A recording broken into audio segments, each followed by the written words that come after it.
நீங்க என்னென்ன ஒர்க்லாம் பார்த்துட்டு இருக்கீங்க சார்? இன்னைக்கு தேதிக்கு உங்க குடும்பத்தை நகர்த்துவதற்கு நீங்க என்னென்ன வேலையெல்லாம் செய்ய வேண்டியிருக்கு? சார் நான் ஒரு கம்பெனியில் வந்து மருத்துவ பிரதிநிதியாக ஒர்க் பண்ணுறேன் சார். 8 வருஷமாக ஒர்க் பண்ணிகிட்ருக்கேன் சார். என்னுடைய அப்பா இறந்து 8 வருஷம் ஆகுது. அதுலேருந்தே நான் ஒர்க் பண்ணிகிட்ருக்கேன். இதை தவிர்த்து எனக்கு அந்த ஏர்னிங்ஸ் வந்து பத்தலைன்றதால எல்ஐசியில் ஏஜென்ட்டாகவும் ஒர்க் பண்ணிகிட்ருக்கேன்.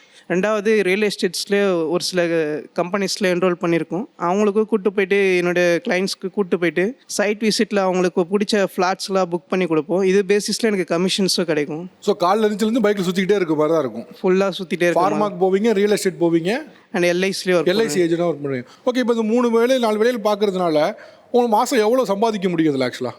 எனக்கு மாதம் பார்த்தீங்கன்னா ஃபிக்ஸடாக ஒரு 50,000 to 60,000 எனக்கு கிடைக்குது சார். ஒரு நாளைக்கு நீங்கள் எவ்வளோ நேரம் வண்டி ஓட்ட வேண்டியிருக்கும், எவ்வளோ நேரம் நீங்கள் வந்து உழைக்க வேண்டியிருக்கும்? எனக்கு ஒரு நாளைக்கு குறைஞ்சது பார்த்தீங்கன்னா வண்டி வந்து தொடர்ச்சியாக ஓட்ட முடியாது. அதாவது ஒரு இடத்துல போய் இறங்கும் திருப்பி மீட் பண்ணோம். அது மாதிரி பார்த்தீங்கன்னா காலைல நான் ஒரு 10 மணிக்கு எடுத்தேன்னா நைட்டு 11 வரைக்கும் வண்டி ஓட்டிகிட்டே இருக்க மாதிரி தான் இருக்கும். எவ்வளோ கிலோமீட்டர் ஓட்டுவீங்க ஒரு நாளைக்கு? ஒரு நாளைக்கு குறைஞ்சபட்சம் நம்ம 50லேருந்து 70 கிலோமீட்டர் ஓட்டோம் சார்.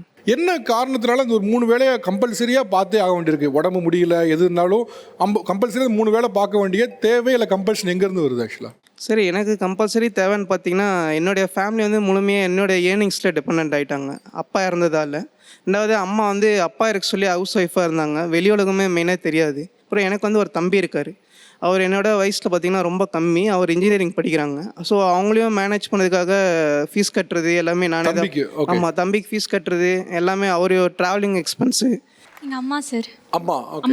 ஓகே, ஆக்சுவலாக அம்மா தன்னோட வாழ்க்கையில் நிறைய விஷயம் பண்ணியிருப்பாங்க. பட் ஃபேமிலிக்குன்னு ஓடுனது இருக்கும்ல. உங்களுக்கு அம்மாவை பார்த்து இந்த ஒரு விஷயம் வந்து எனக்கு அம்மா பற்றி சொன்னால் ரொம்ப பெருமையாக இருக்கும் அப்படின்னு என்ன சொல்லுவீங்க? எல்லாத்தையும் தனியாக நின்று ஃபேஸ் பண்ணுவாங்க. ஆக்சுவலாக அவங்க சிங்கிள் பேரண்ட்ஸ் சார். ஓ, என்னெல்லாம் வேலை பார்க்குறாங்க இப்போ? அவங்க வீட்டு வேலை பார்க்குறாங்க சார். வீட்டு வேலையே ஒரு நாளைக்கு 7-8 வீட்டு வேலை பார்க்குறாங்க. அது போக பூ விற்பாங்க. எங்கள் வீட்டு சைடு வந்து 100 நாள் வேலைலாம் எப்பயாவது போடுறப்போ அங்கே உள்ளவங்களுக்கு மோர், பருத்தி பால் அதெல்லாம் கொண்டு போய் கொடுப்பாங்க. வியாபாரம் பண்ணுறது பண்ணுவாங்க. டெய்லரிங்கும் பண்ணுறாங்க வீட்டில். பொதுவாகவே ஒரு வீட்டில் இருக்க ஒரு பெண்மணிங்களே அவங்க வீட்டோட பாத்திரம் துளக்கி துணி துவைச்சி போட்டு வீடு பெருக்கி பண்ணுறதே கொஞ்சம் டயரிங்கான ஜாபாக தான் இருக்குது. ஆனால் ஒரு 8 வீட்டில் வேலை பார்க்குறதுங்கிறது ரொம்ப ஆச்சரியமாக இருக்குது. எப்படி பண்ண முடியும் அப்படின்னு. வீட்டில் இருக்க என்ன பிரச்சனை காரணமாக இப்போ நீங்கள் 8 பேர் வீடு, அதுக்கப்புறம் பூக்கடை, ஒரு பக்கம் டெய்லரிங், ஏன் இவ்வளவு பண்ணுறீங்க? அவங்க அப்பா இல்லை, அவன் பாப்பா 6 படிக்கையில் வீட்டை விட்டு போயிட்டாரு. எங்களை விட்டு பிரச்சனை. அதோட போனவரை திருப்பி வரல. அவங்க வீட்டாளர்களும் யாரும் எதுவும் தேடிக்கிறல. தெரியலையா? இருக்காரு சார், இருக்காரு. ஆனால் எங்கள்கிட்ட எந்த கான்டாக்டும் கிடையாது. உங்களுக்கு தெரியுமாமா அப்பா இருக்கு? சொந்த ஊரில் தான் சார் இருக்காங்க. நாங்கள் இப்போ ரீசெண்டாக ஒரு June 4 அன்னைக்கு ஒரு ஃபங்க்ஷன் வீட்டுக்கு போயிருந்தோம். ரொம்ப ரிலேட்டிவ்.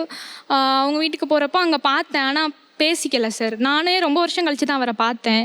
நான் பார்த்து எனக்கு கூட ஒரு ஃபீலிங்ஸ் இருக்குது. பட் அவர் கண்ணில் நான் அதை பார்க்கவே கிடையாது. உங்களை மகள்னு பார்க்க இதே இல்லை? என்னை கிராஸ் பண்ணிட்டு தான் போனார்.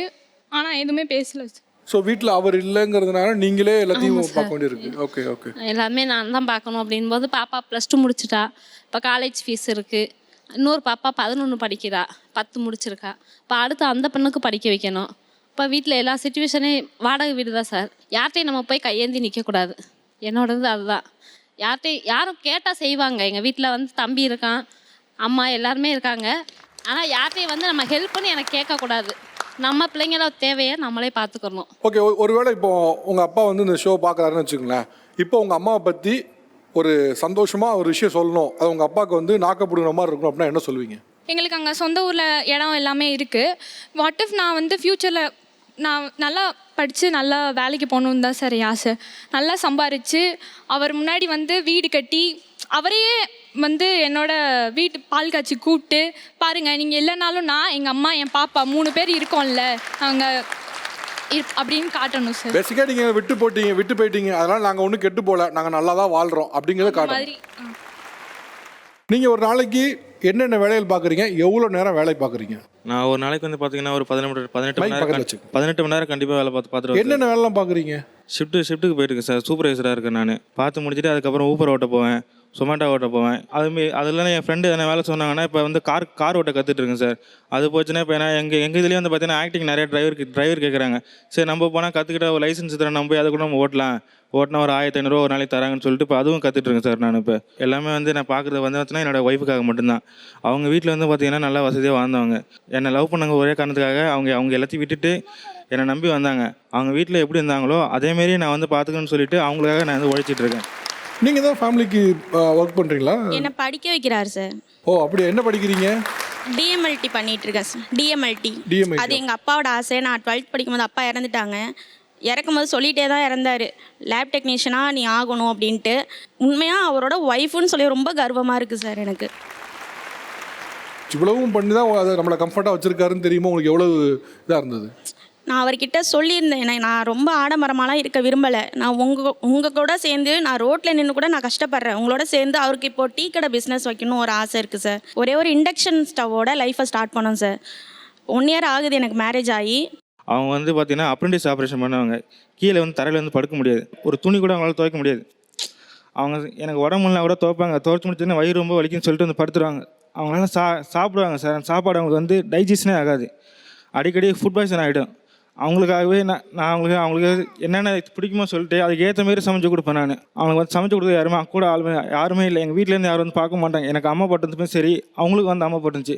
எங்கள் வீட்டு சைடு சரி, அவங்க வீட்டில் சரி, யாருமே ஒரு ஃபோன் கூட பண்ணி கேட்கல. யாரும் வந்து பார்க்க கூட கிடையாது. எனக்கு அம்மா சரியாகி 2வது நாளே நான் டியூட்டி போய் ஜாயின் பண்ணிட்டேன். அதுக்கப்புறம் ஒரு 3வது நாள் அவங்களுக்கு அம்மா போட்டுருச்சு. எதனா ஒரு எமர்ஜென்சினா பக்கத்து வீட்டில் சொல்லிட்டு போவேன். அவன் எதனா சொன்னாங்கன்னா என்னை கூப்பிடுங்க, நான் வந்து பார்த்துக்கிறேன் அப்படின்னு சொல்லுவாங்க. அவங்களால வந்து அவங்க ஒரே ஒரு சொல்கிற விஷயம் என்னென்னா, நீ என் கூட உன்னால டைம் வந்து ஸ்பெண்ட் பண்ண முடியல. அவங்க கேட்குற ஒரே ஒரு விஷயம் தான். நான் இன்றைக்கி கூட நான் நைட் ஷிஃப்ட்டு போயிட்டு மறுபடியும் நான் மார்னிங் கண்டினியூ பண்ண வேண்டிய ஒரு சூழல் இருந்துச்சு. அவங்க கேட்டதுனால அவங்களுக்காக சரி டைம் நம்ம ஒதுக்குவோம் அப்படின்னு சொல்லிட்டு நான் வந்து இந்த ஷோக்கு வந்திருக்கேன் சார். நான்